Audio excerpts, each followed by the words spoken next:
Welcome back to the Who Are You to Lead Anyway podcast for mastering skills to navigate leadership in life, episode 17. Now, today, I want to talk to you about a concept called the inner critic. Now, Google says the inner critic refers to an inner voice that judges, criticizes, or demeans a person, whether or not the self-criticism is objectively justified. The inner critic typically is one that is negative, hypervigilant, and anxiously scanning the environment for threats, and is critical toward our actions, thoughts, and feelings that we have. I like to describe the inner critic as the judgment that we have turned inward. Now, our inner critic can come from various sources, such as our childhood experiences, expectations from the societal systems we're exposed to or placed in, schools, religion, etc., and it can be influenced by situations or contexts that create anxiety and stress within us. Now, what's interesting about the inner critic is that it comes from a place of protection. And depending on the context we're in, the intensity can and does change. And I'm going to share more about this later on. So my aim in this episode is to highlight the cost of allowing this critic to take charge. I'm going to share some tips to manage the inner critic. And I'm going to share my 3 R's to tame the critic and be able to move forward. Now, I want to start with the cost because letting our inner critic take charge and be in the driver's seat over time has a very high cost. If we don't have awareness to it, over time, it can sabotage our efforts, our potential, with feelings of self-doubt when we feel uncertain or lacking in some way. It can cause us to feel and have low self-esteem by having a negative view of our own worth. We can experience a feeling of low self-confidence when we have that lack of belief in our specific abilities and our skills. We can feel an increased sense of anxiety in feeling that we're not living up to expectations, either ours or someone else's.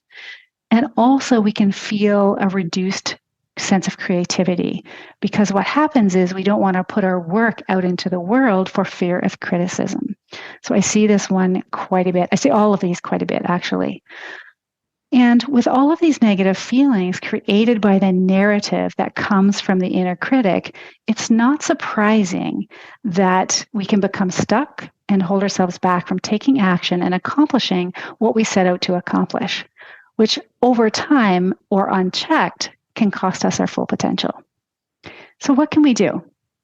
My personal view is we need to start talking about it and normalizing it. I really wish I could tell you how many leaders at all levels, by the way, that I work with who've said to me, "You mean I'm not the only one?" And they actually lean in as if they're whispering a secret because they don't want anyone to find out what we've just been talking about.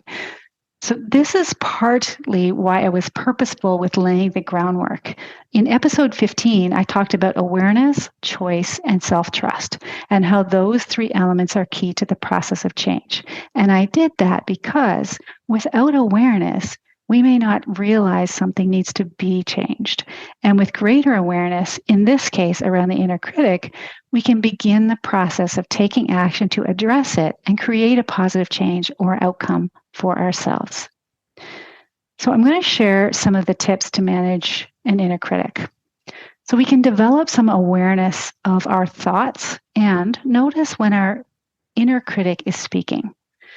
We can also stop ruminating or replaying events over and over in your mind. I was recently at a speaking engagement where I heard 𝗱𝗁𝗁𝗁𝗁𝗁 talk about failure. And she said, you know what, the failure is the first arrow, but the second arrow and any others that we pierce ourselves with do not change the failure. And they do keep us stuck. We just keep thinking about it over and over again. Another way to manage this inner critic is to create some space between you and the inner critic by noticing it and identifying it as a piece of you, but not the whole of you. So for example, for me, for my critic, I know that's just a piece of me, and I can call on other pieces of me to help me deal with the critic. We can challenge our inner critic statements by questioning the validity, right? So you can do this by even just knowing some of the strengths and talents and skills that you have to be able to call out what the inner critic is saying to you and show it some of that questioning, just kind of look at things from the other side. We also can replace negative self-talk with positive affirmations. We can focus on our strengths and our accomplishments. I touched on that a little bit already. We can practice self-compassion and forgiveness, perhaps even, asking ourselves, what advice would we give a friend if we were in this moment? We also can seek support from others, friends, family, a therapist, or a coach. Now, here's the thing about the inner critic. It takes time and practice to tame the inner critic, and I want you to know that it is possible to do so. How do I know? I'm glad you asked. So I first learned about the concept of the inner critic in my 20s, and in any and every time that I experience change, my critic has lots to say. So she had a lot to say to me earlier in life when I transitioned from being a peer to leading the team that I was a part of. She had lots to say when I transitioned organizations and was responsible for HR and delivery of that product within 26 locations. There was lots to say when I relocated for a promotion to join a senior leadership team and to lead people in a skills change. There was lots to say when I resigned to take an executive role to negotiate a collective agreement and implement some new systems and processes for an organization. Lots to say when I transitioned organizations and leadership levels and led change through influence as an individual contributor versus having direct reports. Again, when I transitioned departments and led a pilot and implementation of a new leadership assessment tool, my critic had lots to say. And when I transitioned from being an employee to a solopreneur, and when I became a podcast host. So you're probably starting to get a sense that this critic really never goes away.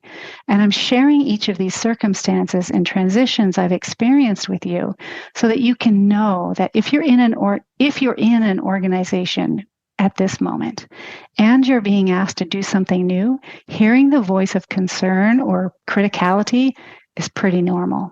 I haven't talked to too many people who do not have this voice. Now, it's also worth saying that my inner critic also was very lively when I was in a role where I thought or felt that I wasn't growing. And also when I found myself, as humans do, comparing myself to someone else's work or someone else's style or someone else's approach. And so there are oftentimes, it becomes a little, I talked about it earlier, it can intensify depending on the circumstances that you're in. And also, it's a voice that's there that you can really tune into and learn more about. And I'll give more context on that later in this episode. Now, I wanted to share, because I think it's really important for you to hear this piece, some of the common statements that I've come across both personally and professionally from the inner critic.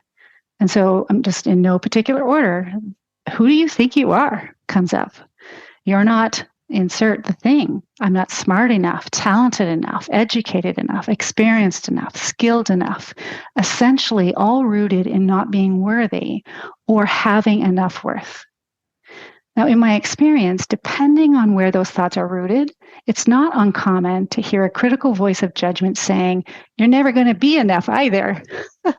So if you ever feel like you can be enough, by the way, I'm going to remind you that you can't be, which as you continue taking action and moving forward in your career, the critic can really start to sound like, what if they find out? What if they find me out? Or if they only knew? Or another version of this is, oh my goodness, what will people think? Oh my, what would they? And how would you even know? If I work harder or longer or better or faster, if I'm smarter, or some version of more is better in air quotes, which when you really think about it, is it always better? Is more always better? Another one I hear from new leaders is, I must have all of the answers if I'm the leader. As if there's some library where all of those answers are kept and only certain individuals have access to it.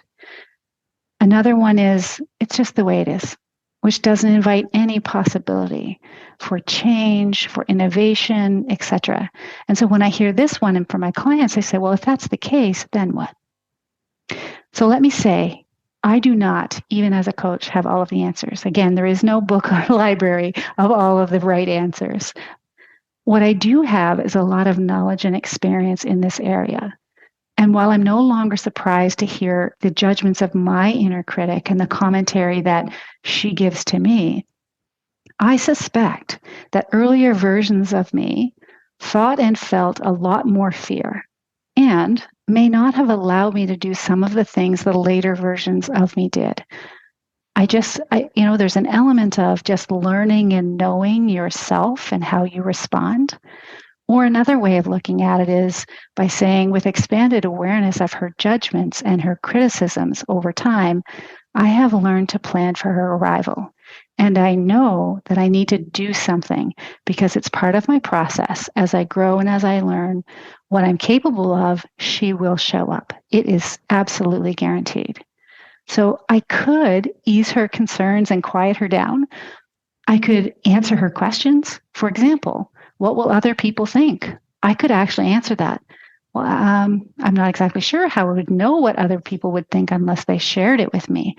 But probably what I'm thinking is worse than what other people would think anyway. First, how would I even know whoever they are that are thinking about me? And second, do I care about what they think?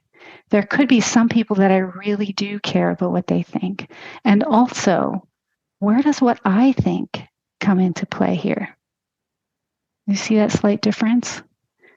Now, it also could be useful to define things for her being my critic, like what does better or smarter or success even look like to me? And we are all individuals, so this work is really something that you will have to take whatever it is that you feel here you can use and really see if that works for you. This is very individual and customized work. So even more useful would be to show her being my critic, how it can be easy or simple versus harder or longer, which isn't always true as well. And I know that one comes up for me a lot. Working hard, it means that it's better somehow. I'm not exactly sure how, but that's her story. So now I know the motivation of my inner critic is to avoid pain, seek comfort, and take the path of least resistance because that's its job. And I also know that if I listened to her, I wouldn't have learned what I have about myself. I wouldn't have grown in the ways that I have. And I've lived with her so long that I've actually named this podcast with her in mind because she's always chanting to me now. I'm going to use that word. She's chanting, "Who are you to lead anyway?" And my commitment to myself is to show her with every episode exactly who I am to lead. So by acknowledging her and taking imperfect action, because I'm not a perfect human, I'm imperfectly a perfect human, I've been able to show myself and her that I can do hard things. And by feeling the harder and stronger emotions of fear, uncertainty, potential humiliation, who knows? Some of you could write to me and tell me this was terrible. And taking action toward my dreams anyway, I build trust, I build confidence, and I build safety within myself to keep going and keep leading anyway. Because I really believe that this is incredibly important work to be able to support new leaders out there. I know that these are only thoughts, and when we think them so often, they become beliefs. So these negative thoughts, thought over time, become beliefs. And while there are multiple variations, the most common limiting beliefs that I hear when working with leaders at all levels boil down to some root of not being or not having enough. Now, my personal experience is it's much more useful to acknowledge our critic while we focus on improving and growing ourselves rather than comparing ourselves to others or try to meet a set of external standards when there is actually no one set of criteria that determines whether someone is or is not enough. I just want to let that sink in. There is no one set of criteria that determines whether someone is or is not enough. So if we could fundamentally agree that every human is, just by the fact of that they're human, always has been and will be enough, there would be far less angst. that we would be feeling and far less angst in the world. So with practice and patience, we can become more aware and more intentional with our own inner voice. And we can start challenging our critic by reflecting on past moments or situations when we were operating most powerfully and successfully and felt confident, courageous, or compassionate with ourselves or others. These are sometimes called best self or peak experiences, and they may or may not be work-related. So I would just invite you to think about those and consider what were you doing in those moments? What skills, what strengths did you exhibit in those situations? And then notice, what are the thoughts or beliefs that helped me access those qualities at that same time? And then try to cultivate more of them for ourselves on an intentional basis. So now I'm going to shift and share with you my 3 R's for taming my own critic. So I've been on this learning journey with her since my early 20s, and I've come to use these 3 things. I reflect, I rewind, and I reset.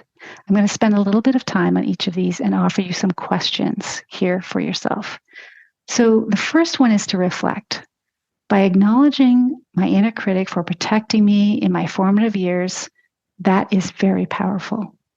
And to understand as an adult that we can choose for ourselves is even more powerful. So some questions you could ask yourself is, when is the critic most active for you? Who am I with, and what am I doing then when it is most active? What are some of the words or phrases or statements or questions that you hear most often from your critic? Where did these statements come from? And there's usually some really good awareness when you start answering some of these questions. What do you think the critic is trying to achieve? Or what or whom does the critic represent? So just taking some time to just reflect on what you're hearing, what's being said, notice any patterns and themes. The second piece is to rewind. So contemplate what are the beliefs and assumptions that you're holding onto and challenging yourself to look for real objective evidence with the lens of who you are today. And so some of the questions you can ask here are, what are the beliefs and assumptions that I'm making? What judgments am I making? What evidence do I have? And a key kind of lens here, or just spotlight on this, is objective evidence. Not because you keep thinking it over and over, but has someone objectified it? Can you actually go find it? You can also ask yourself, how is my critic holding me back? Who would I be, or what would I be doing without this critic's voice? And what do I know or need to let go of? And then the last piece is a reset. So considering how you want to choose to interrupt the critic, because again, it's not likely going to go away. But how can you interrupt it and take back your own control?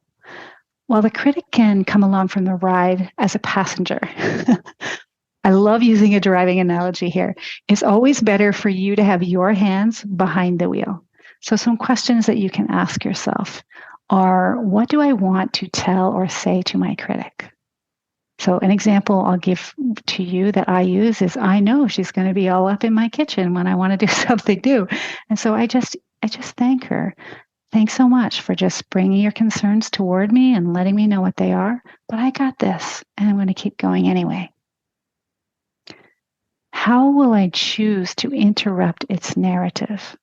So what is it that would work for you to do that? And perhaps there is an image, a word, or a mantra that you can create for yourself that you might find useful. Another question is, how will I remind myself that I'm in control here versus my critic? How would I rather think and feel about what's in front of me in this moment? I can feel afraid and anxious and stuck, or I can reframe it and think about it differently. And then the last question here is, what would I need to believe about myself in order to take charge? Now, I'm not going to lie to you. Working from the inside out is heavy lifting. And I encourage you to create space to get up close and personal, to be able to recognize and challenge your inner critic in order to overcome self-doubt and achieve your goals. Now, I think there's a quote I want to share with you that sums things up very nicely. Our deepest fear is not that we are inadequate. Our deepest fear is that we are powerful beyond measure. It's our light, not our darkness, that most frightens us. We ask ourselves, who am I to be brilliant, gorgeous, talented, fabulous? Actually, who are you not to be? Marianne Williamson. So today, my invitation is to tune in, notice the narration, notice the stories, be curious who is in the driver's seat, and if needed, banish a critic to the back seat or the trunk. Take hold of the wheel and drive onward. The inner dialogue can either keep you stuck or fuel your success and your potential. I hope you found this episode useful. If you want to work with me, reach out, let's connect, because I can help. And until next Tuesday, make it a great week. Thanks for listening. Your feedback is a gift. Please rate and review with your honest opinion. Subscribe and share with your colleagues, especially if you've worked with me and found value in the work we've done together. Connect with me in my favorite places, LinkedIn and Instagram. My website is Cynthia Jamieson Coach, all lowercase, all one word, .ca. Until next time, make it a great week.